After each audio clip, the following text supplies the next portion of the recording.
बोला छत्रपती शिवाजी महाराज की, छत्रपती संभाजी महाराज की, डॉक्टर बाबासाहेब आंबेडकरांचा.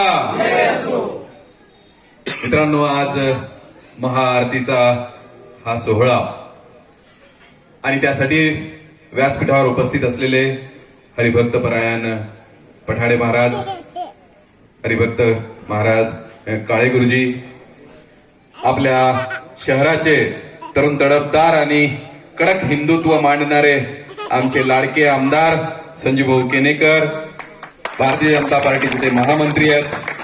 त्याचप्रमाणे राष्ट्रीय स्वयंसेवक संघाचे पदाधिकारी, आमचे मार्गदर्शक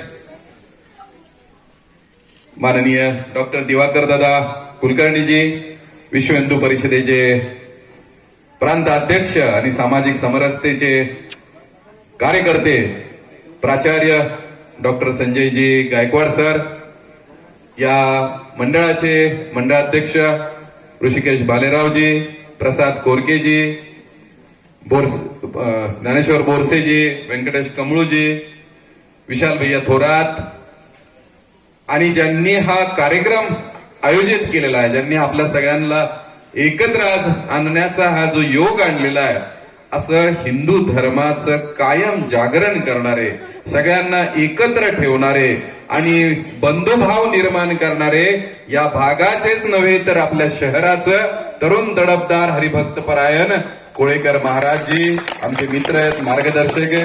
त्यांचं मी विशेष अभिनंदन आणि कौतुक करतो. मित्रांनो, आपण ज्या भूमीमध्ये बसलेलो आहे ती छत्रपती संभाजी राजांच्या पदस्पर्शाने पवित्र झालेली भूमी आहे. आणि आज आपण ज्याचा सत्कार केला, आज आपण ज्याचा सन्मान केला, तो त्या छावा आकाश पागोरे आपल्या छत्रपतींच्या विचारांचा वारसा घेऊन काम करणारा हा युवक आहे. मित्रांनो, आरती करायची आहे. महाआरतीला आज संजूभाऊ आहेत, दिवाकर दादा आहेत. खरं म्हणजे आज अशी महाआरती करावी लागते. आपल्या लहानपणी आपण पाहत होतो, दररोज आरती होती, पारायण होतं, भंडारे होता, आणि आम्ही सगळे 18 पगड जातीचे लोक रोज संध्याकाळी एकत्र यायचो, एकत्र बसायचो आणि आपण देवाचं नामस्मरण करायचो आणि हिंदू धर्माच्या प्रथा परंपरा पाळायचो. मित्रांनो, 700 वर्ष आपल्यावर यवनांनी आक्रमण केलं, मोगलांनी येऊन आमच्यावर आम्हाला लुटलं. हे आल्यानंतर पहिल्यांदा काय करायचे, तर आल्यावर मला लुटलं असतं, आमच्या शेतकऱ्याचा माल नेला असता, आपले धनधान्य लुटलं असतं तर मी समजू शकलो असतो. पण हे यवन ज्या वेळेला आक्रमण करायचे त्यावेळेला एक पहिलं काम करायचे ते म्हणजे आमच्या मंदिरावर हातोडा मारायचे, आमच्या मंदिरातल्या मूर्तीची तोडफोड करायची. का करायचे, तर त्यांना माहित होतं हे वेगवेगळ्या जाती धर्माचे लोक आहेत, हे जाती जातीत वाटलेले हे हिंदू आहेत, पण हे एकत्र येतात ते फक्त आणि फक्त कुठे, तर देवाच्या मंदिरामध्ये येतात. त्या ज्या देवावर यांची श्रद्धा आहे त्याच्यावरच हातोडा मारा, म्हणजे हे विस्कटून जातील. असं झालं का हो? असं झालं नाही. आमच्या हिंदू धर्माला ते 700 वर्ष त्यांनी प्रयत्न केला पण संपू शकले नाही. आणि आमचे जन्मले छत्रपती शिवाजी महाराज, या शिवबाने, आई जिजाऊने हा सगळा अत्याचार पाहिला होता. या जिजाऊने पाहिलं होतं की तिची सख्खी जाऊ या नाशिकच्या घाटावर असताना, म्हणजे सरदार आहे पा, आपले लखुजी जाधवांची कन्या जिजाऊ आहे, आणि भोसले घराणं आपल्या वेरूळच्या गडीचं आहे. हे सरदार आहेत, सेनापती आहेत. यांनी या मुघलांकडे, निजामांकडे चाकरी केलेली आहे, तलवार गाजवणारे शूरवीर आहेत. आणि त्यांच्या सख्या भावाची बायको नाशिकच्या घाटावर असताना मुघलांच्या सरदाराने पळवून नेलेली आहे. कल्पना करा, जे तलवार गाजवतायत, जे सरदार आहेत, जे लढाई लढतायत, अशा सरदार घराण्यातली महिला जर पळवून नेत असतील तर तुमच्या आमच्या सारख्या गरीबाच्या, गोरगरिबाच्या शेतकऱ्यांच्या लेकीचं काय असेल महाराज. आणि हे सगळं जिजाऊ पाहत होती. जिजाऊच्या मनामध्ये एक खतखत होती की हे संपलं पाहिजे, माझ्या लेकी बाळी या राज्यामध्ये सुखी झाल्या पाहिजे, माझा शेतकरी, माझा बळीराजा आपल्या गुन्ह्या गोविंदाने इथे राहिला पाहिजे. हे विचार मनात घेऊन तिच्या पोटामध्ये मोठं होत होता शिवबा. आणि शिवबा ज्या संस्कारांनी, या विचारांनी जन्माला आला, आणि या शिवबाने 18 पगड जातीचे आमचे मावळे एकत्र केले. अरे 700 वर्ष आमच्यावर यांनी राज्य केलं होतं. आम्हाला कुणाला तलवार चालवता येत नव्हती, आम्हाला कुणाला लढणं माहित नव्हतं, शेतकऱ्याची पोरं होती. पण शिवबाने या पोरांना ताकद दिली. कुणाची जात पाहिली नाही, कुणाची पात पाहिली नाही, त्याच्या हातात तलवार दिली. शिवाजी महाराजांच्या काळातला गुप्तहेर कोण होता? काय नाव? बहिर्जी नाईक बा दादा. एक टाळ्या या दादासाठी. थोडा कोणत्या जातीचा होता बहिर्जी नाईक माहितीये कोणाला? कोणत्या जातीचा होता? रामोशी जातीचा होता. रामोशी जातीचा. हा, आपल्या म्हणण्याप्रमाणे शेवटची जात आहे. कोण होते? आम्ही म्हणतो आमचे डोके कमी आहेत. शिवबाचं डोकं पहा. जात बीत माहित नव्हती. या बहिर्जे नाईकाला त्यांनी ओळखलं. लहान पोरग होतं, तरबेज होतं, चलाक होतं, तडपदार होतं. भीर गोपनीत दगड टाकला तर असा फिरवायचा की शत्रूच्या डोक्याचा बेम धरायचा.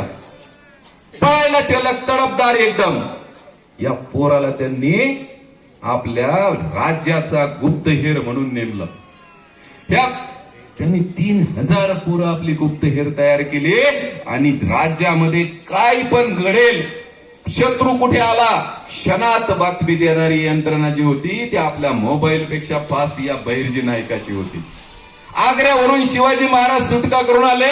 याच्यातलं सगळ्यात मोठं काम कोणी ठेपा देणं, रस्ता सांगणं, सगळ्या ठेप्याची व्यवस्था करणं कोणी केलं असेल तर या बहिर्जी नायकांनी केलेलं आहे मित्रांनो. म्हणजे स्वराज्य कोणत्या एका मराठ्यामुळे उभं राहिलं नाही, की एका कुलकर्णीमुळे उभं राहिलं नाही, तर 18 पगड जातीचे मावळे म्हणजे मराठे म्हणजे मावळे. तर मित्रांनो, ज्या वेळेला या 18 पगड जाती एकत्र आल्या त्यावेळेला आपलं स्वराज्य निर्माण झालेलं आहे, आपल्या हक्काचं राज्य निर्माण झालेलं आहे. आणि हे 250 किल्ले ज्या वेळेला शिवाजी महाराजांनी केले, छत्रपती संभाजी राजांच्या ताब्यात हे सगळं राज्य आलं. त्यांनी हे राज्य विशाल वाढवलेलं आहे.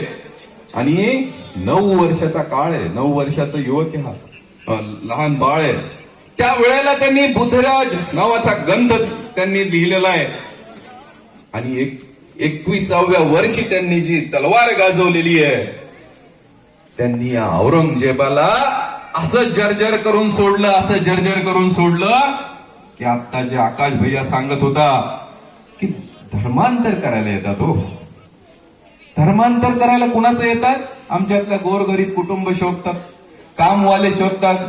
त्याला सांगतात की तुला नोकरी दे, तुला काही पैसे देतो, तुला दवाखान्याचा खर्च देतो, काहीतरी पाणी आणतात, पाणी, आणि ते म्हणतात हे पाणी भरलेलं आहे, हे पाणी पिलं की तुझा हा कॅन्सर आहे ना हा बरा होऊन जाईल, ब्लेसिंग वॉटर, हा जो आजार आहे ना हा बरा होऊन जाईल. डॉक्टर साहेब मला सांगा, असं जर भरलेलं पाणी असतं तर आपल्या राज्याचा मुख्यमंत्री देवा भाऊन ड्रम भरून घेतले असते ना, सगळ्याला वाटून टाकले असते की नाही? हो, दवाखाने बंद, यांचं पाणी वाटा, सगळे आजार बंद, असं असतं का? पण आमच्या गोर गरीब बांधवाला असं येडं बनवायचं, हळूच त्याला म्हणायचं चल पाया पडायला, चल प्रार्थना करायला, आणि त्याला कळत नाही बिचारायला हे देव करू नको, तुळशी वृंदावन दारात ठेवू नको, ही मूर्ती फेकून दे. हे षडयंत्र अतिशय शांतपणाने गुप्तपणाने चालू आहे. पण त्या औरंगजेबाने संभाजीराजाला सांगितलं होतं तुला जीवदान देतो, फक्त तू तुझा हिंदू धर्म सोडून दे आणि तू मुस्लिम धर्म स्वीकार. किती भयानक यातना दिलेल्या आहे. तो कातडी सोलून काढलेली आहे, डोळे सोलून काढलेले, डोळ्यांमध्ये गरम सळ्या टाकलेल्या आहेत, प्रचंड अत्याचार केले. पण आमचा म्हणजे सहज सोपं होतं ना, हो म्हणून टाकायचं, जीव वाचला असता की नाही? मित्रांनो, संभाजी राजांनी हे जे बलिदान दिलेलं आहे, जे बलिदान दिलेलं आहे, त्याच्यामुळे आज तुमच्या कपाळी टिळा आहे, गळ्यात माळ आहे आणि हे मंदिरे मारती आहे. अन्यथा आपल्याला हातवर करावं लागले असते. आज कोळेकर महाराज आणि आम्ही सगळे ज्या भगव्या टोप्या घातलेल्या आहे, ही देणगी छत्रपती संभाजी महाराज, छत्रपती शिवाजी महाराजांची आहे. आणि त्याचा वारसा घेऊन जगणारे पागोरे बंधू आहेत. आक्षेपाकडे हे युवक जर आमच्या समाजात असतील तर कुणाची मजाल नाही आमच्या हिंदू धर्माकडे पाहण्याची. त्याच्यामुळे मित्रांनो, मोठे वक्ते बोलायला, पण खरोखर आकाश भैया तुम्ही काळजी करायचे कारण नाही. याच तडप्याने काम करत राहा. हे सबंध व्यासपीठ तुमच्या पाठीशी आहे. हा किशोर शितोळे केनेकर साहेब, भारतीय जनता पार्टी तुम्हाला अर्ध्या रात्री फोन करा, तुमच्या केसाला धक्का लागला तर आम्ही आहोत. त्यामुळे मित्रांनो, आपलं सगळ्यांचं काम आहे की आम्ही रोज महाआरती असेल, देवधर्म असेल, आपला हिंदू धर्म, आम्ही कोणत्या धर्माला त्रास देतो का ताई? आपण कोणाला कधी शिवाय देतो का? आम्ही कोणालाही ताप देत नाही. आम्ही म्हणतो सगळेजण प्रेमाने राहा, सगळेजण बंधुभावाने राहा. आम्ही सगळ्या धर्मांचा आदर करतो, पण आमच्या लेकी बाळीकडे आणि आमच्या देवाकडे जर कोणी बोट करेल तर ते बोट हे आमचे युवक खांद्यापासून हात उकडून तोडल्याशिवाय राहणार नाही. मित्रांनो, जास्त बोलणार नाही. खरोखर आपण सगळेजण ज्या भावनेने कोळेकर महाराजांच्या नेतृत्वामध्ये, त्यांच्या सगळ्या मार्गदर्शनामध्ये काम करत आहात, हे दृश्य आपल्या शहराला सगळ्यांना म्हणजे खरोखरच आदर्श घेणारं असं दृश्य आहे. आपल्या सगळ्यांसोबत आम्ही कायम आम्हाला यायला आवडेल, आपल्याशी जोडलं राहायला महाराज आवडेल. आपलं खूप अभिनंदन आणि मला बोलून इथं बोलण्याची संधी दिली त्याबद्दल खूप आभार मानतो. धन्यवाद.